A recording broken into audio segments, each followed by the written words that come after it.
محرم کے حوالے سے جتنے بھی سوالات ہیں نا، آج میں سب کو ایک ہی سوال میں نمٹا دیتا ہوں. تو میں جن لوگوں نے بھی محرم کے حوالے سے سوال بھیجے ہیں میں ان کے سوال پڑھ لیتا ہوں اور پھر سب کو ایک ہی جواب دے دیتا ہوں میں. تو پہلا سوال ہے جی، محرم میں کالے کپڑے پہننا. یہ محمود صاحب نے انڈیا سے پوچھا ہے کہ محرم کے مہینے میں بلیک کپڑے پہننا کیسا ہے. اچھا، ایک اور سوال محرم کے حوالے سے پوچھا ہے جی، محرم میں نکاح کرنا کیسا ہے. یہ سوال پوچھا ہے جی ظہور احمد نے کشمیر سے کہ اگر شادی محرم یا سفر کے مہینے میں کی جائے کیسا ہے. کچھ لوگ کہتے ہیں کہ ٹھیک نہیں ہے. اچھا بھائی آگے چلتے ہیں ہم. 10 محرم کو کون کون سے نبی کو نجات ملی. یہ سوال پوچھا ہے جی محمد نے. انہوں نے پوچھا ہے کہ جی کیا ان سب باتوں کی کوئی اصل ہے کہ آدم علیہ السلام کو آسمانوں سے 10 محرم کو اتارا گیا، حضرت نوح علیہ السلام کی کشتی اسی دن ٹھکانے لگی، حضرت ابراہیم علیہ السلام کو 10 محرم کو آگ میں ڈالا گیا، اس کی کیا حقیقت ہے. آگے ایک اور سوال پڑھ لیتے ہیں ہم. کیا قیامت محرم میں آئے گی؟ کیا قیامت 10 محرم کو قائم ہوگی؟ محمد فہد نواز ڈیرہ اسماعیل خان سے.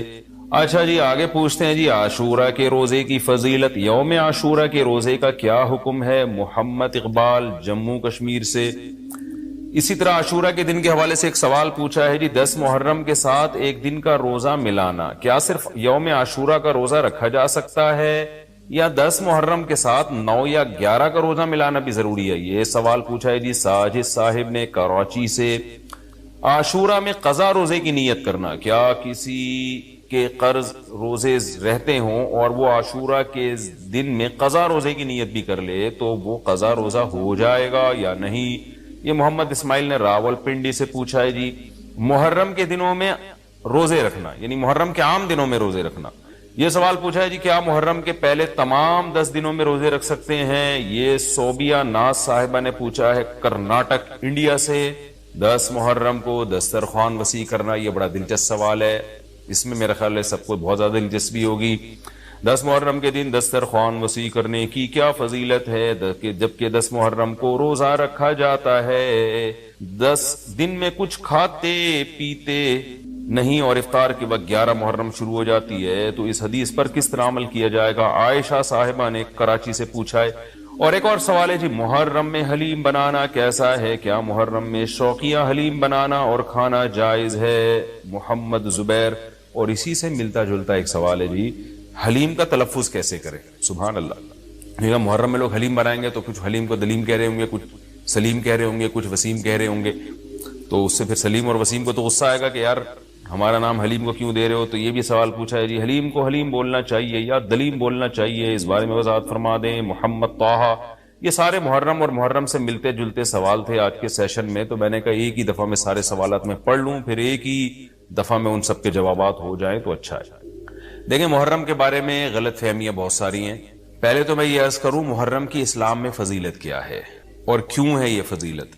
رسول اللہ صلی اللہ علیہ وسلم نے فرمایا کہ محرم کو آپ صلی اللہ علیہ وسلم نے شہر اللہ قرار دیا ہے. صحیح حدیث ہے کہ آپ صلی اللہ علیہ وسلم نے فرمایا، صحیح مسلم کی حدیث ہے کہ رمضان کے روزوں کے بعد سب سے زیادہ جو روزے افضل ہیں وہ شہر اللہ المحرم، اللہ کے مہینے محرم کے، یعنی اللہ کی طرف اس محرم کی نسبت کی جا رہی ہے. تو یہ ایک بڑی فضیلت کی چیز ہے.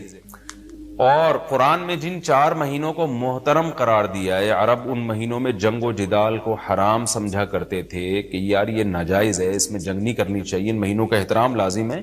ان میں 4 مہینوں میں محرم بھی ہے. محرم، رجب، ذی الحجہ، ذی قعدہ، ذی الحجہ، یہ 4 مہینے ہیں جو محترم ہے. لیکن ان میں پھر رجب بھی داخل ہے اور ذی قعدہ بھی اور ذی الحجہ بھی، تو یہ بھی ہے. اور 10 محرم کے روزے کی بڑی فضیلت ہے. آپ صلی اللہ علیہ وسلم نے فرمایا 1 سال کے گناہوں کی معافی کا ذریعہ بنتا ہے. لیکن آپ نے فرمایا کہ یہودیوں کی مشابہت نہ کرو، کیونکہ یہودی 1 روزہ رکھتے ہیں تو ہم 9 10 یا 10 11 2 روزے ملائیں گے. تو یہ محرم کی فضیلت ہے. اور یہ کیوں ہے اس کی ہمیں وجہ معلوم نہیں ہے. جیسے کسی نے ابھی بھائی نے سوال پوچھا نا ایک کہ اس میں کوئی واقعات ہوئے تھے، تو پہلے میں بتا دوں 10 محرم میں جب نبی صلی اللہ علیہ وسلم نے محرم کے مہینے کی یہ فضیلت بیان کی تو اس کو کسی واقعے کی بیس پہ بیان نہیں کی. اس بارے میں جتنے واقعات ہمارے پاس منقول ہیں کہ آدم علیہ السلام جنت سے زمین پہ آئے تھے، یا قیامت آئے گی اس دن، یا یہ کہ اور پتہ نہیں کیا کیا ابراہیم علیہ السلام کو آگ میں ڈالا گیا. یہ سب من گھڑت ہیں, اس کی کوئی حقیقت نہیں ہے, موضوع روایتیں. البتہ اس دن موسیٰ علیہ السلام اور بنی اسرائیل کو فرعون سے نجات ملی تھی, اس بارے میں روایت سندن بہتر ہے, یعنی اس کو مستند روایت کہا جا سکتا ہے. تو وہ یہ کہا جا سکتا ہے کہ 10 محرم کو موسیٰ علیہ السلام اور بنی اسرائیل کو اللہ نے فرعون سے نجات دی تھی. اسی بیس پہ یہودی روزہ رکھا کرتے تھے اس دن. تو یہ روایت کے علاوہ باقی جتنے بھی واقعات ہیں سب من گھڑت ہیں. باقی حضرت حسین رضی اللہ تعالی عنہ کو جو کربلا میں شہادت ملی ہے, وہ تو 10 محرم, وہ تو فضیلت تو اسلام میں پہلے سے تھی. تو حضرت حسین رضی اللہ تعالیٰ عنہ کا واقعہ تو بعد میں ہوا ہے, تو اس سے حضرت حسین کی شہادت کو اور فضیلت مل گئی کہ آپ کو ایک مقدس دن میں اللہ تعالیٰ نے شہادت عطا فرمائی ہے. تو اب کیا مسئلہ ہے, اب میں جو ہے نا نمبر وار سوال پڑھ کے بتاتا ہوں, نمبر وار جو ہے نا, تاکہ وہ بحث ہماری گچ مچ نہ ہو جائے. ابھی سارے سوال میں نے اکٹھے پڑھ لیے تھے تاکہ آپ کو پتا چلے کہ آج محرم کے بارے میں کیا معلومات ہم شیئر کریں گے, کیا مسائل میں بتاؤں گا. محرم میں کالے کپڑے پہننا, یہاں سے ہمارے سوالات شروع ہوئے تھے. محمود صاحب نے انڈیا سے پوچھا تھا. دیکھیں, کالے کپڑے کسی بھی وقت پہنے جا سکتے ہیں. کالے کپڑے پہننے کے ناجائز ہونے کی ہمارے پاس کوئی دلیل نہیں ہے. سفید کو پسند کیا گیا ہے. نبی صلی اللہ علیہ وسلم نے فرمایا سب سے زیادہ پسندیدہ لباس وہ سفید ہے. کفنوا فیہا موتاکم, اپنے مردوں کو بھی اسی میں دفن کیا کرو. اس لیے سفید لباس کو آپ صلی اللہ علیہ وسلم نے افضل قرار دیا, اس میں پاکیزگی زیادہ ہے. باقی نبی صلی اللہ علیہ وسلم نے مختلف رنگوں کے کپڑے پہنے. اس کی علماء وجہ یہ بیان کرتے ہیں کہ اس زمانے میں غربت تھی. آپ نے سفید لباس کو پسند تو کیا, لیکن نبی کے لیے ہر وقت سفید لباس کا انتظام کرنا آسان نہیں تھا. غربت تھی, لباس پہن لینا ہی بڑی بات ہوتی تھی کہ لباس مل جائے کسی کو. کتنے واقعات ہیں کہ ازار ہے تو قمیض نہیں ہے, قمیض بڑی مشکل سے کسی کو ملتی تھی, کچھ چادر نہیں ہے اوپر پہننے کی. اتنی غربت کا عالم تھا, تو اس میں آپ صلی اللہ علیہ وسلم یہ تکلف کرتے کہ ہر قیمت پہ میرے لیے سفید لباس لے کر آؤ. تو یہ آپ صلی اللہ علیہ وسلم کے مزاج میں جو سادگی تھی یہ اس کے خلاف تھا. تو آپ نے دنیا میں تکلف نہیں کیا, جو جیسا لباس ملا پہن لیا, پسند سفید کو کیا. لہذا آج کیا ہے کہ آج اللہ نے لوگوں کو مالی وسعتیں دی ہیں, تو جو لوگ سفید لباس کا معمول بنا سکتے ہیں ان کے لیے افضل یہی ہے کہ وہ سفید لباس پہنا کریں, کیونکہ نبی صلی اللہ علیہ وسلم نے ہمیں اس کی ترغیب دی ہے. خود کیوں نہیں پہنا, اس میں تکلف تھا, یعنی پراپر انتظام کرنا مشکل تھا, تو جو آیا پہن لیا آپ صلی اللہ علیہ وسلم نے. کیونکہ ایک چیز مشکل ہے, اس میں اتنا تکلف کرنا یہ خود بھی تو نبی کے مزاج کے خلاف ہے. تو اس لیے ہم کہتے ہیں کہ بھئی جو ملے پہن لو. لیکن اگر لوگ آج کل تو لباسوں میں تکلف ویسے ہی بہت ہو رہا ہے, تو آپ نے جب سلوانے ہی ہیں, خریدنے ہی ہیں, تو سفید کو ترجیح دیں آپ. اس میں پاکیزگی زیادہ ہے, اس میں طہارت زیادہ ہے. آپ سفید لباس کے عادی ہو گئے, آپ سے کلر والا لباس پہنا نہیں جائے گا. میں نے تو 15-20 سال میں نے سفید لباس پہنا ہے, تو مجھے پتا ہے کہ پھر کلر والا لباس نہیں پہنا جاتا. سفید میں پاکیزگی اتنی ہے.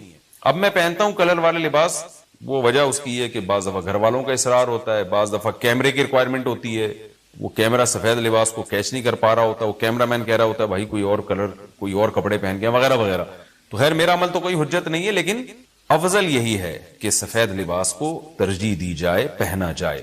اور علماء صلحاء اکثر عموماً ہم نے دیکھا ہے کہ سفید لباسی کو ترجیح دیتے ہیں. کلر والا بھی جائز ہے لیکن بہتر یہ.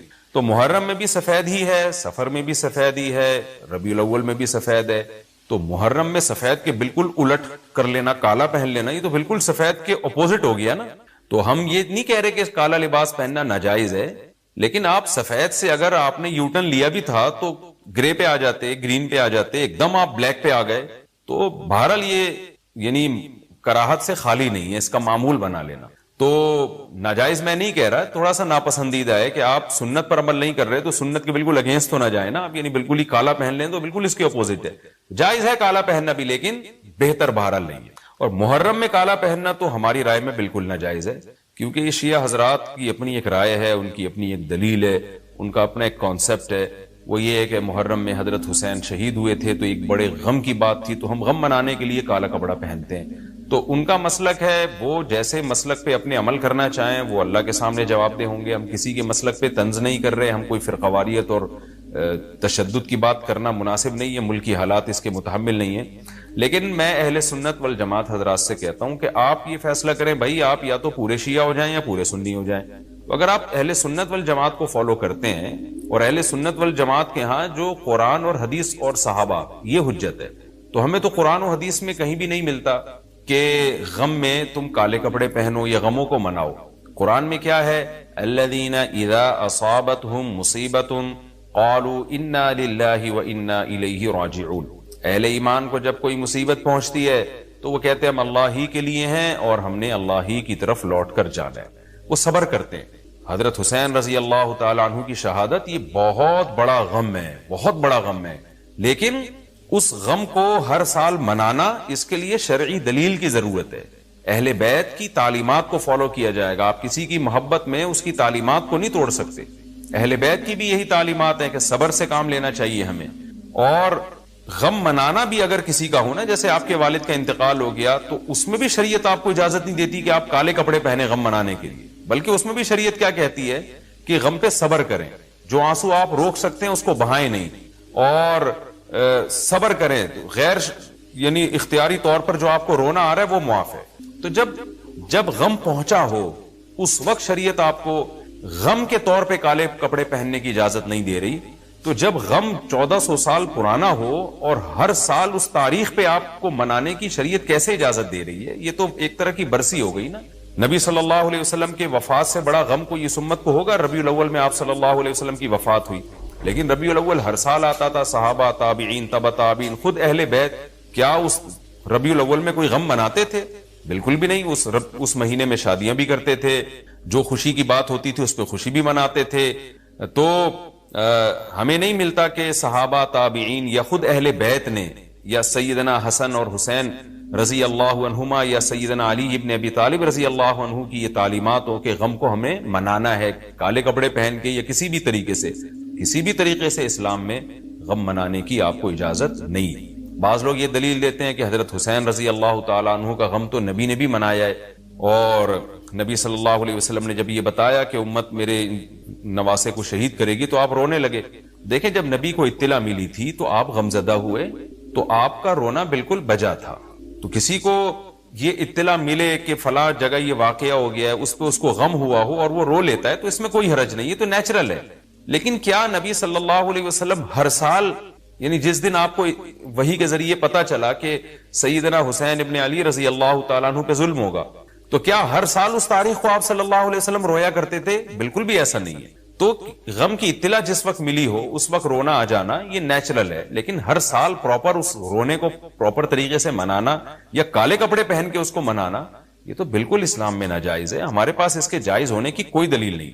تو شیعہ حضرات جو کر رہے ہیں آپ ان کو کرنے دیں، ان کو جا کے نہ چھیڑیں، آپ ان کو طنز نہ کریں. وہ ان کی جو رائے ہے وہ اس پر عمل کریں. اسلام میں فرقے تو ہیں ہمیشہ سے، ہم نے تو یہ دیکھنا ہے کہ کون سا صحیح ہے، ہم نے تو اس کو فالو کرنا ہے. تو جو ہمیں صحیح لگے گا ہم اس کو فالو کریں گے. باقی ہم کسی کے نفرتیں پھیلانے کے بہرحال ہم قائل نہیں. تو جو وہ کر رہے ہیں آپ ان کو کرنے دیں، لیکن آپ یہ کام ہرگز نہ کریں، کیونکہ ہمارے لیے جو حجت ہے وہ قرآن، حدیث اور اہل بیت اور صحابہ کرام. تو ان کی جو تعلیمات ہیں ہم نے اس کو فالو کرنا ہے. ان کی تعلیمات میں کہیں بھی نہیں ہے، کوئی مستند روایت نہیں ہے کہ غم منانے کے لیے کسی نے کالے کپڑے پہنے ہو. غم منانا ہی جائز نہیں ہے، تو اس کے لیے کالے کپڑے یا کوئی اور کلر پہننا کہاں سے جائز ہو جائے گا؟ تو اس لیے محرم میں نارملی تو کوئی بھی وقت میں آپ کالے کپڑے پہن سکتے ہیں، لیکن محرم میں جب آپ پہنیں گے تو اس میں ایک تائید ہوتی ہے کہ گویا آپ بھی اس بدعت میں ان کی تائید کر رہے ہیں. اور رسول اللہ صلی اللہ علیہ وسلم نے فرمایا من تشبہ بقوم فہو منہم، جو کسی قوم کی مشابہت اختیار کرتا ہے وہ انہی میں سے. تو اگر آپ چاہتے ہیں کہ آپ کا شمار قیامت میں اہل سنت والجماعت میں نہ ہو، آپ کو شیعہ مسلک ٹھیک لگتا ہے، تو پھر پراپر آپ شیعہ مسلک پراپر پورے طور پر اختیار کریں. آپ آدھا تیتر آدھا بٹیر چلنا تو ٹھیک نہیں ہے نا. اور اگر آپ چاہتے ہیں قیامت میں آپ کا شمار اہل سنت والجماعت میں ہو تو پھر مکمل اہل سنت والجماعت کو فالو کریں آپ. تو ان کو جو ہے اپنے حال پہ چھوڑ دیں. میں پھر بتا دوں، میں لڑائی جھگڑوں کا قائل نہیں ہوں. شیعہ حضرات آتے ہیں یہاں پہ بیٹھتے ہیں، گپ شپ لگاتے ہیں، چائے پانی بھی چلتا ہے. میرے دوستوں میں بھی ہیں بعض شیعہ حضرات، سلام دعا ہے ان سے، لیکن مذہب پہ بحث نہیں ہوتی. لکم دینکم ولی دین. ہم ان سے کہتے ہیں ٹھیک ہے بھائی آپ اپنے رائے پر عمل کریں، بحث مباحثہ نہ کریں. ہاں جو سیکھنے کے لیے ہم سے آنا چاہے ہم محبت سے اس کو سمجھائیں گے، جو نہیں آ رہا سیکھنے کے لیے تو پھر ہم اس سے بحث نہیں کرتے. تو لڑائی جھگڑے نہ کریں. لیکن سنی حضرات کو، اہل سنت والجماعت کو، والجماعت کا مطلب کیا ہے؟ ہم حدیث کو بھی مانتے ہیں، والجماعت صحابہ کو بھی مانتے ہیں. تو صحابہ میں اہل بیت بھی داخل ہیں، اہل بیت کے علاوہ بھی صحابہ ہیں. تو کسی کی بھی، ہماری رائے تو یہی ہے کہ کسی کی بھی تعلیمات نہیں، ہمیں تو احادیث میں کچھ بھی نہیں ملتا. تو اللہ کا واسطہ آپ ایک رائے پر عمل کریں. اس لیے محرم میں آپ ان چیزوں کو فوکس نہ کریں. کالے کپڑے پہننا، غم منانا، یہ اسلام کی تعلیمات بالکل بھی نہیں. تو یہ تو میں نے سوال کا جواب دیا کہ محرم میں اسپیسیفک کالے کپڑے اگر آپ پہنیں گے تو یہ ایک بدعت کی تائید ہوگی، تو نبی صلی اللہ علیہ وسلم نے تائید سے منع کیا ہے۔ اسی میں ایک سوال ہے جی، محرم میں نکاح کرنا کیسا ہے؟ یہ سوال بھی ظہور احمد نے کشمیر سے پوچھا ہے۔ محرم میں نکاح کرنا بھی جائز ہے، بلکہ ہمارے مسلک کے مطابق باعث برکت ہے، کیونکہ محرم کو اللہ کے نبی نے محترم قرار دیا ہے، جو قابل احترام مہینہ ہے تو مقدس ہے، تو مقدس مہینے میں عبادت کا ثواب بھی زیادہ ہوتا ہے، اور نکاح بھی شریعت میں عبادت ہے۔ نکاح کیسے عبادت ہے؟ شریعت نے نکاح میں عبادت کا رنگ ڈال دیا ہے۔ دیکھیں آپ کہ نکاح ایک معاملہ ہے، لیکن اس سے پہلے خطبہ بھی ہوتا ہے۔ خطبہ جمعے کی نماز سے پہلے ہوتا ہے، خطبہ عید کی نماز سے پہلے ہوتا ہے، خطبہ استسقاء کی نماز سے پہلے ہوتا ہے، خطبہ حج میں ہوتا ہے۔ یہ ساری عبادتیں ہیں نا جس میں خطبہ ہے، لیکن اسلام نے کیا کہا؟ نکاح سے پہلے بھی خطبہ ہوگا۔ اس کا مطلب اسلام نکاح کو عبادت قرار دے رہا ہے، نکاح میں عبادت کا رنگ بھر رہا ہے، تو عبادتیں تو مقدس مہینے میں زیادہ ثواب ہوتا ہے ان میں۔ تبھی آپ دیکھیں نبی صلی اللہ علیہ وسلم نے فرمایا رمضان کے بعد سب سے زیادہ روزوں کا ثواب محرم میں ملتا ہے۔ کیوں؟ مقدس ہے نا، تو عبادت کا ثواب بڑھ گیا اس میں۔ تو اس حدیث سے صاف ہمیں پتہ چلتا ہے کہ اگر کوئی محرم میں اس نیت سے نکاح کرتا ہے کہ مقدس مہینہ ہے، تو اس میں عبادت کا ثواب بڑھ جائے گا، اور اس میں انشاءاللہ اللہ سے امید کی جا سکتی ہے کہ خیر و برکت زیادہ ہوگی۔ اس کو منحوس سمجھنا جائز نہیں ہے۔ اگر آپ کہتے ہیں اس مہینے میں چونکہ حضرت حسین رضی اللہ تعالیٰ عنہ کی شہادت ہوئی ہے اس لیے منحوس ہے، تو یہ غلط ہے۔ ایک تو ہماری نظر میں شہادت ایک بہت مقدس مقام ہے، اس کی وجہ سے کوئی مہینہ منحوس نہیں ہو سکتا، مقدس تو ہو سکتا ہے، منحوس نہیں ہو سکتا۔ دوسری بات یہ کہ یکم محرم سے لے کے 29 یا 30 ذی الحجہ تک اسلامی تاریخ میں کوئی ایسا دن نہیں ہے جس میں کسی مقدس شخصیت کی شہادت نہ ہوئی ہو یا کسی پہ ظلم نہ ہوا ہو۔ اگر آپ تاریخ کے اوراق اٹھا کے دیکھیں، ہر مہینے ہر تاریخ کو کوئی نہ کوئی اسلام میں اچھا واقعہ بھی ہوا ہے اور برا واقعہ بھی ہوا۔ حضرت عثمان رضی اللہ تعالیٰ عنہ کی شہادت ہوئی باغیوں کے ہاتھوں، خود نبی صلی اللہ علیہ وسلم کی وفات ہوئی ربیع الاول میں، اور بھری ہوئی ہے نا اسلامی تاریخ۔ حضرت علی رضی اللہ تعالیٰ عنہ کی شہادت ہوئی۔ تو ان تمام شہادتوں کے آپ ایام نکالیں، ان کے مہینے نکالیں، کوئی مہینہ نہیں بچے گا۔ تو اس بیس پہ اگر آپ کہتے ہیں کہ اس مہینے میں نکاح پسندیدہ نہیں ہے، پھر تو پہلی تاریخ سے لے کے سال کی آخری تاریخ تک کوئی تاریخ بھی ایسی نہیں ہے کہ جس میں انسان نکاح نہ کرے۔ اس کا مطلب پھر آپ کنوارے چھڑے چھاٹی گھومتے رہیں، اور مسلمانوں کی پھر گروتھ ریشو تو میرا خیال ختم ہو جائے گا، مر جائیں، کہاں پیدا ہوں گے لوگ۔ اور اگر آپ کہتے ہیں کہ نہیں جی کسی شخصیت کے کسی دن میں انتقال کر جانے سے یا شہید ہو جانے سے یا اس پہ ظلم ہونے سے وہ دن منحوس نہیں بنتا، تو پھر 10 محرم بھی منحوس نہیں ہے۔ 10 محرم میں بھی آپ نکاح کر سکتے ہیں، اور محرم کے بقیہ تاریخوں میں بھی آپ نکاح کر سکتے ہیں۔ اور روایات میں ہمیں ملتا ہے کہ بعض بڑے بڑے حضرات تھے جن کے محرم کے مہینے میں نکاح ہوئے۔ میں اس بحث میں نہیں جاؤں گا، پھر اس میں تاریخی روایات ہیں، کوئی کہتا ہے فلاں تاریخ تھی، کوئی کہتا ہے، پھر لوگ اس پہ ایک غیر ضروری بحث میں چلے جاتے ہیں، لیکن ہمیں ایسے واقعات ملتے ہیں۔ تو اس لیے اس بارے میں، اور پھر شریعت میں جلد نکاح کی ترغیب ہے۔ نکاح کو ڈیلے کرنا یہ شریعت میں پسندیدہ کام نہیں ہے۔ اس بیس پہ تو ڈیلے کیا جا سکتا ہے نکاح کہ آپ کو رشتہ سمجھ میں نہیں آ رہا، مشورے کر رہے ہیں، لیکن جب ایک دفعہ رشتہ سمجھ میں آ جائے تو اسلام کا حکم یہ کہ اس میں جلدی کی جائے۔ صحیح ہے، بخاری کی مشہور حدیث ہے، نبی صلی اللہ علیہ وسلم کی خدمت میں خاتون آئی، عرض کیا کہ یا رسول اللہ میں آپ سے نکاح کرنا چاہتی ہوں۔ آپ نے چہرہ مبارک کو جھکا لیا، آپ کا ارادہ نہیں تھا۔ ایک اور صحابی کھڑے ہوئے، عرض کیا یا رسول اللہ آپ میرا ان سے نکاح کر دیں۔ اسی محفل میں نبی نے ان صحابیہ کا ان صحابی سے نکاح کرا دیا۔ آپ نے تو یہ نہیں پوچھا کہ یہ محرم کا مہینہ چل رہا ہے یا سفر کا مہینہ چل رہا ہے یا ربیع الاول کا مہینہ چل رہا ہے، ڈیلے نہیں کیا اس لیے کہ خود آپ کی تعلیمات یہ ہیں کہ نکاح میں جلدی کی جائے۔ تو اگر آپ کو محرم میں رشتہ ملتا ہے، آپ ربیع الاول تک ڈیلے کرتے ہیں محرم کی وجہ سے یا سفر تک ڈیلے کرتے ہیں، تو یہ ڈیلے کرنا خود قرآن و سنت کے خلاف۔ جس چیز میں تعجیل مقصود ہے، جس چیز کو شریعت نے جلدی کا حکم دیا، عبداللہ بن مسعود رضی اللہ تعالیٰ عنہ فرماتے تھے، مصنف ابن ابی شیبہ کی روایت ہے کہ مجھے پتا چل جائے نا کہ میری زندگی میں صرف ایک رات باقی ہے، اگلے دن میں نے مر جانا ہے، اور میرے نکاح میں کوئی عورت نہ ہو، میں وہ رات بھی نکاح کے بغیر نہیں گزاروں گا، میں بیوی کے بغیر نہیں گزاروں گا، اس خوف سے کہ مجھے کہیں فتنہ نہ ہو جائے۔ صحابہ کرام جو تقوی کے اعلیٰ معیار پر تھے اور جن سے گناہ کا اندیشہ بہت کم تھا اور کہیں معاشرے میں بے حیائی پھیلی ہوئی نہیں تھی، وہ تو ان کا تو یہ کانسیپٹ تھا کہ بھائی ہم بیوی کے بغیر ایک دن نہیں گزاریں گے، کہیں ایسا نہ ہو کہ برائی میں پڑ جائیں۔ اور آج چاروں طرف بےہودگی پھیل رہی ہے، چاروں طرف بے شرمی، بے حیائی، انٹرنیٹ پر بےہودہ چیزیں، آپ یوٹیوب میں ویڈیو میں جائیں فحش چیزیں آ رہی ہیں، ہر چیز آپ کی شہوت کو برانگیختہ کرنے والی ہے۔ اور اس میں آپ یہ کہیں کہ ایک رشتہ طے بھی ہو چکا ہے، آپ صرف اس بیس پر آپ اس کو ڈیلے کر رہے ہیں، ایک مہینہ، دو مہینہ، لوگ سفر میں بھی نہیں کر رہے ہوتے، اور اس بیس پہ آپ ڈیلے کر رہے ہیں، اس میں خطرہ ہوتا ہے کہ مرد کسی گناہ میں نہ پڑ جائے، عورت کسی گناہ میں نہ پڑ جائے، تو شریعت اس کی آپ کو اجازت نہیں دیتی ہے۔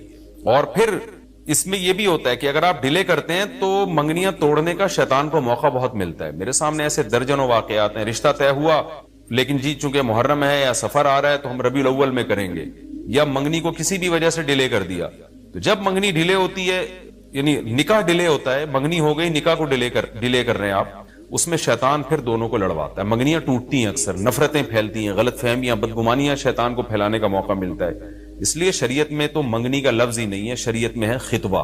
خطبہ کا مطلب نکاح کا پیغام بھیجا، ان کو جب سمجھ میں آ گیا تو فوراً نکاح کر دیا، بیچ کا کوئی راستہ نہیں اللہ نے رکھا۔ تو چاہے وہ محرم ہو، چاہے وہ سفر ہو، چاہے وہ ربیع الاول ہو، چاہے وہ ربیع الثانی ہو۔ ہاں کوئی اس وجہ سے ڈیلے کر رہا ہے نکاح، کوئی واقعی شرعی عذر ہے اس کو، وہ بہت سارے مسائل ہیں، لیکن محرم کا ہونا بہرحال کوئی شرعی عذر نہیں ہے، تو اس لیے ہم اس میں نکاح کو جائز سمجھتے ہیں، باعث برکت سمجھتے ہیں۔ پھر میں بار بار بتا رہا ہوں کہ جو وہ شیعہ حضرات جو کر رہے ہیں ان کو کرنے دیں، میں آپ کو آپ کے مسلک کی بات بتا رہا ہوں۔ ہم جو قرآن و سنت کو اور اصحاب رسول کو فالو کرتے ہیں اور اہل بیت کو بھی مانتے ہیں، ہم ان کی بات کر رہے ہیں۔ وہ بھی دعویٰ کرتے ہیں کہ ہم مانتے ہیں، تو ان کو ان کے دعوے پہ رہنے دیں، ہم تو وہی بات کریں گے جو ہمیں صحیح لگے گی۔ اچھا بھائی، یہ بھی ایک سوال پوچھا ہے جی، 10 محرم کو کون کون سے نبی کو نجات ملی؟ یہ بھی سوال میں نے دہرایا تھا، ام محمد نے پوچھا ہے۔ تو دیکھیں اس بارے میں صرف ایک واقعہ مستند ہے، حضرت موسیٰ علیہ السلام کو فرعون سے نجات ملی۔ اس کے علاوہ 10 محرم کی طرف جتنے قصے منقول ہیں، ابراہیم علیہ السلام کو آگ میں ڈالا گیا، پھر آدم علیہ السلام دنیا میں آئے، یا اس دن قیامت آئے گی، یہ سب من گھڑت ہے، ان کی کوئی حیثیت نہیں ہے، ان کو نہیں بیان کرنا چاہیے۔ یہ بھی سوال ہو گیا قیامت کیا محرم میں آئے گی؟ ایسا نہیں ہے، ہمیں نہیں پتا محرم میں آئے گی یا سفر میں آئے گی۔ سورہ طٰہٰ میں اللہ نے صاف طور پر بتا دیا کہ اکاد اخفیہا لتجزا کل نفس بما تسعی، میں قیامت کے دن کو چھپا دوں گا۔ اللہ نے کسی کو نہیں بتایا کس دن آئے گی، وہ آئے گی تو اچانک آئے گی۔ اچانک وہی چیز ہوتی ہے جس کی ڈیٹ کا ہمیں علم نہیں ہوتا۔ لا تأتیکم الا بغتہ، قرآن کہتے ہیں اچانک آئے گی، تو اچانک کا مطلب اس کی ڈیٹ اللہ نے، اس کا سال، اس کا مہینہ اللہ نے ہمیں نہیں بتایا، تبھی تو اچانک آئے گی وہ۔ اچھا بھائی، عاشورہ کے روزے کی فضیلت جموں کشمیر سے پوچھا محمد اقبال نے، وہ میں نے آپ کے سامنے بیان کر دی۔ نبی صلی اللہ علیہ وسلم نے فرمایا 1 سال کے گناہوں کا کفارہ ہے۔ اچھا یہ بھی اسی میں پوچھتے ہیں کہ لوگ کہ 2 دن کے روزے ضروری ہیں یا 1 دن کا بھی روزہ رکھ سکتے ہیں؟ تو بعض علماء کی رائے یہ کہ اس زمانے میں 1 روزہ بھی جائز ہے، کیونکہ نبی صلی اللہ علیہ وسلم نے یہودیوں کی مشابہت کی وجہ سے حکم دیا تھا کہ 2 ملاؤ۔ اب یہودی یہ روزہ نہیں رکھتے، جو ہمیں جہاں تک نالج ہے، تو اب چونکہ وہ رکھتے ہی نہیں ہیں، لہذا اب 1 روزہ بھی اگر کوئی رکھ لے تو بھی ٹھیک ہے، 2 اچھا ہے، نہیں رکھا جاتا تو 1 بھی رکھ لے تو بھی امید ہے انشاءاللہ ثواب ملے گا۔ اچھا اس میں یہ بھی پوچھا ہے، دسترخوان پہ میں ابھی آ رہا ہوں، دسترخوان محرم میں وسیع کرنا کیسا ہے؟ لوگ وہ دسترخوان پہ کان لگا کے بیٹھے ہوں گے، وہ دسترخوان کب آئے گا مارکیٹ میں؟ اچھا یہ بھی ایک سوال پوچھتے ہیں لوگ کہ جیسے بھائی نے پوچھا کہ 2 یعنی قضا روزے کی نیت کرنا، یہ راول پنڈی سے محمد اسماعیل نے پوچھا تھا۔ خوب سمجھ لیں، جن دنوں کا بھی کوئی فضیلت ہے نا روزہ رکھنے کی، جیسے پیر جمعرات کے روزے کی فضیلت ہے، ایام 20 کے روزے کی فضیلت ہے، اسی طرح 10 محرم کے روزے کی فضیلت ہے، اسی طرح 9 ذی الحجہ کے روزے کی فضیلت ہے، ان میں آپ قضا کی نیت نہیں کر سکتے۔ اگر قضا روزے کی نیت کی تو قضا روزے کا ثواب ملے گا، اس دن کے ثواب سے آپ محروم ہو جائیں گے۔ خوب سمجھ لیں، شوال کے 6 روزوں میں بھی ایسا ہی ہے۔ خواتین کیا کرتی ہیں، مینسز کی وجہ سے جو رمضان کے روزے چھوٹ گئے، انہوں نے کہا چلو شوال کے 6 روزے کی نیت بھی کر لو اور رمضان کے قضا روزے کی نیت بھی کر لو، تو گریوی میں دونوں کام ہو جائیں گے۔ تو ایسا نہیں ہے، ایک ہی ہوگا، یا تو قضا رکھیں یا نفل۔ اگر قضا روزے رکھے تو پھر وہ نفل کا ثواب نہیں ملے گا، نفل رکھے تو قضا کا ثواب نہیں ملے گا۔ ان روزوں میں تداخل نہیں ہوتا، نفل اور قضا روزے جمع نہیں ہو سکتے، تو اس لیے عاشورہ کے دن عاشورہ کی نیت ہی کریں، قضا پھر پہلے یا بعد میں رکھ لیں۔ اچھا جی، اب میں آتا ہوں جی، محرم میں دسترخوان وسیع کرنا کیسا ہے؟ اس بارے میں ایک روایت ہے کہ عاشورہ کے دن جو اپنے اہل و عیال پر دسترخوان وسیع کرے گا، ان کو کھلائے گا، تو اللہ اس کے رزق میں برکت دیں گے۔ یہ روایت سند کے لحاظ سے کمزور ہے۔ بعض علماء کی رائے یہ ہے کہ اگرچہ کمزور روایت ہے مگر فضائل میں چلتی ہے، تو کوئی اچھی نیت سے دسترخوان وسیع کر دے، وسیع کر رہا ہے نا، کوئی یتیم کے منہ سے نوالا تو نہیں چھین رہا نا، کھلا ہی رہا ہے، تو اگر کوئی گھر والوں پہ اس دن اچھا کھلا دے گا تو اس میں کیا حرج ہے. بعض علماء کی یہ رائے ہے, وہ بھی اصحاب علم ہے. لیکن بندہ ایک کو ہمیشہ سے ایک اشکال رہا ہے کہ جب ایک بالکل بے غبار صحیح حدیث ہمارے سامنے موجود ہے تو اس کے مقابلے میں ایسی کمزور روایت کو ہم کس بیس پہ ترجیح دے سکتے ہیں. ہمارے سامنے جو بے غبار اور بالکل مستند حدیث ہے جس کی سند پہ کوئی کلام نہیں ہے, وہ ہے روزہ. عاشورہ کے دن روزہ رکھنا چاہیے. روزہ اور دسترخوان آپس میں جمع نہیں ہو سکتے. یعنی عاشورہ کے دن جب آپ دسترخوان وسیع کریں گے تو روزہ کیسے رکھیں گے؟ تو بعض لوگوں نے یہ تعویل کی ہے کہ افطاری میں کر لیں آپ. تو افطاری میں تو 10 تاریخ نہیں رہے گی نا, 11 شروع ہو جائے گی, وہ تو 11 محرم ہو جائے گی. بعض لوگوں نے یہ کہا کہ جی 9 محرم کو جب سورج غروب ہو تو عاشورہ کی رات کو دسترخوان وسیع کر لیں. تو حدیث کے ظاہر سے تو عاشورہ کا دن معلوم ہوتا ہے کہ جب عاشورہ والا دن شروع ہو چکا ہو, یعنی صبح صادق کے بعد. یعنی حدیث میں تکلفات کرنے پڑ رہے ہیں, اس کی تعویلات کرنی پڑ رہی ہیں. تو اس بارے میں علامہ ابن تیمیہ رحمہ اللہ کی رائے ہمیں بہت صحیح معلوم ہوتی ہے. انہوں نے یہ لکھا ہے کہ اصل میں ہوا یہ تھا کہ جب شیعہ حضرات نے عاشورہ کے دن کو منحوس سمجھنا شروع کر دیا کہ یہ منحوس دن ہے اور اس میں غم کا دن ہے, تو بعض سنیوں نے ان کے مخالفت میں نا اس کو خوشی کا دن منانا شروع کر دیا.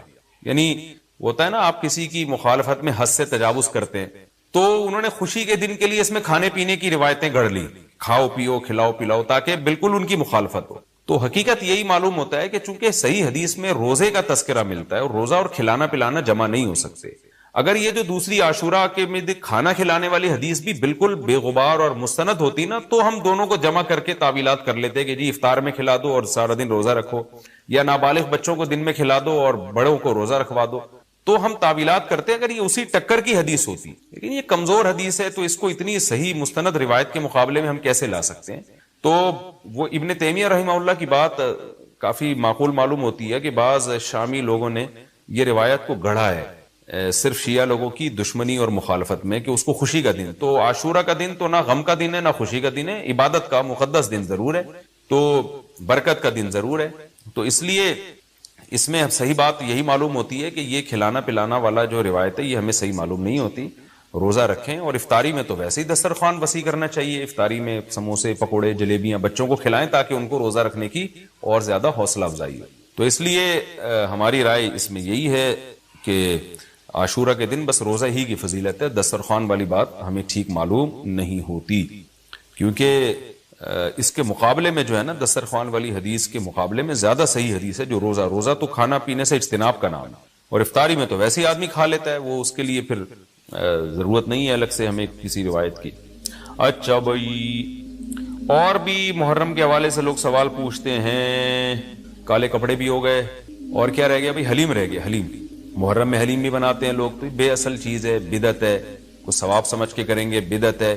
بعض لوگ کہتے ہیں ہم ثواب سمجھ کے نہیں کر رہے, ویسے ہی سب بنا رہے ہیں تو ہم بھی بنا رہے ہیں. تو بدعت کی تائید تو ہو رہی ہے نا. پورا سال پڑا ہے حلیم کھانے کے لیے, آپ کو کیا مصیبت ہے کہ آپ محرم میں دیگ پکائیں؟ پورے سال کیوں نہیں پکا رہے تھے آپ؟ تو جب ایک رسم معاشرے میں غلط رسم پھیل جاتی ہے تو اس کا بائیکاٹ کرنا چاہیے. تو آپ نہ بنائیں, کسی اور مہینے میں بنا لیں آپ. تو پوری رات دیگیں چل رہی ہوتی ہیں مذہب کے نام پہ, تو یہ کام نہ کیا جائے نا. اور جو لوگ کہتے ہیں مذہب کے نام پہ نہیں کر رہے, ہم تو ویسے انٹرٹینمنٹ کر رہے ہیں, تو یار کسی اور دن کر لو بھائی. تم پورا سال پڑا ہوا ہے نا, ہم نے کب کہا ہے کہ آپ دیگیں نہ پکائیں؟ آپ پکائیں, پوری رات گھوٹے لگائیں اس میں, کسی اور دن کر لیں آپ. اس لیے اسلام کو بچائیں خرافات سے. اسلام کو ہمارے ذمے ہے کہ ہم اسلام وہی ہے جو نبی لے کر آئے. الیوم اکملت لکم دینکم واتممت علیکم نعمتی ورضیت لکم الاسلام دینا. اللہ کہتے ہیں آج کے دن میں نے دین مکمل کر دیا. جب یہ آیتیں نبی پہ نازل ہو گئیں تو اس میں حلیم نہیں تھا, محرم کا حلیم. دین مکمل ہو چکا, اس کو رہنے دیں آپ. اور پھر وہی ہے کہ جب آپ روزہ رکھیں گے تو حلیم کھائیں گے کس وقت؟ رات کو آپ کھائیں گے تو رات کو تو ویسے ہی کم کھانا چاہیے. سونے کے لیے اللہ نے رات بنائی ہے, کھانے پینے کے لیے تھوڑی بنائی ہے رات. دن میں آپ نے روزہ رکھنا ہے, تو وہ یہ روزے سے بھی میچ نہیں کر رہا یہ جو حلیم ہے نا. اس لیے اس سے اجتناب کریں, اوائڈ کریں. جو گلی کے لوڑے لپاڑے بنا رہے ہوتے ہیں ان کو محبت سے سمجھا دیں, یار اگلے دن بنا لو, باز آ جائے ٹھیک ہے, نہیں تو پھر نکل لیں آپ پتلی گلی سے, الجھے نہیں لوگوں سے. تو یہ محرم کے حوالے سے کچھ باتیں تھی. بھائی نبیل بھائی کوئی بات رہ تو نہیں گئی ہے آپ کے ذہن میں ہو تو بتا دیں, تاکہ یہ تو لوگوں نے جو سوال پوچھے تھے اس کے جواب تو میں نے دے دیا. آپ کے ذہن میں بھی کوئی سوال ہو تاکہ ٹاپک کمپلیٹ ہو جائے. محرم میں جھاڑو لگانا جائز ہے؟ جھاڑو سے کیا ہوتا ہے؟ یہ کہہ رہے ہیں وہ لوگ کہتے ہیں محرم میں جھاڑو نہیں لگانی چاہیے. اچھا, محرم میں مرثیہ سننا اور غم منانا اور رونا, سینہ پیٹنا, نبی صلی اللہ علیہ وسلم نے تو گریبان چاک کرنے والوں پہ لعنت کی ہے، بخاری مسلم کی روایتیں موجود ہیں، لیس منا من شق الجیوب، جو گریبان پھاڑتا ہے وہ ہم میں سے نہیں ہے۔ تو یہ سینہ پیٹنا، نوحہ کرنا، نیاحہ پر تو بخاری مسلم کی صحیح احادیث موجود ہیں نوحہ پر کہ یہ حرام ہے، ناجائز ہے، اس لیے ہم اس کو جائز نہیں سمجھتے۔ ہم یہ کہتے ہیں کہ سیدنا حسین ابن علی رضی اللہ تعالیٰ عنہ کی تعلیمات کو فالو کریں آپ۔ تعلیمات تو زیرو ہیں، ہم ان کی تعلیم، ان کی تو اتنی بڑی داڑھی تھی سیدنا حسین ابن علی رضی اللہ تعالیٰ عنہ کی، وہ تو سخی تھے، وہ تو غیرت مند تھے۔ آج ہمارے یہاں سے غیرت ختم ہو گئی ہے، بہنوں کی وراثتیں کھا کے بیٹھے ہوئے ہیں ہم لوگ، اور انہی وراثتوں سے عمرے بھی ہو رہے ہوتے ہیں وراثت کھا کے۔ تو گھر میں گھر والوں کو ٹائم نہیں دیتے، غربا مساکین کا خیال نہیں ہے، نماز تکبیر اولیٰ کی پابندی نہیں ہے، ان چیزوں کو فوکس کریں۔ حضرت حسین رضی اللہ تعالیٰ عنہ نے تو کربلا کے میدان میں بھی نماز نہیں چھوڑی، اور آج خواتین شاپنگ کرتی ہیں، نمازیں چھوڑ دیتی ہیں، کسی شادی میں جانا ہے بس میں بیٹھے ہوئے نمازیں چھوڑ دیتے ہیں۔ تو اللہ کا واسطہ تعلیمات کو فالو کریں اہل بیت کی، تعلیمات کو فالو کیے بغیر ہمیں کچھ بھی حاصل نہیں ہوگا۔ تو وہ کسی شاعر نے بڑی پیاری بات کہی ہے نا، شرط ایمان مصطفیٰ سے والہانہ پیار ہے، پیار لیکن پیروی ہے، پیروی دشوار ہے۔ مصطفیٰ صلی اللہ علیہ وسلم سے ایمان کی شرط ہے کہ آپ کو نبی سے بے پناہ محبت ہو، لیکن محبت کی دلیل کیا ہے کہ آپ فالو کتنا کرتے ہیں۔ تو اہل بیت سے محبت یہ ایمان کا حصہ ہے ہمارے، اس محبت کے بغیر آپ جنت میں نہیں جا سکتے۔ لیکن آپ میں محبت ہے یا نہیں ہے، یہ کالے کپڑوں سے یا سینہ پیٹنے سے پتہ نہیں چلے گا، اس کا پتہ اس سے چلے گا کہ آپ ان کو فالو کتنا کرتے ہیں۔ تو یہ چند احکامات تھے، لوگوں نے سوال پوچھے تھے مسائل میں، تو میں نے ان کے جوابات دے دیے، اور کچھ مسائل محرم کے حوالے سے اور بھی ہیں، پھر وہ بعد میں یاد آتے ہیں۔ ہاں، حلیم کو حلیم کہنا، یہ بھی ایک سوال تھا۔ لوگ کہتے ہیں کہ جی حلیم اللہ کا نام ہے، تو کھانے پینے کی چیز کو ہم حلیم کیوں کہتے ہیں؟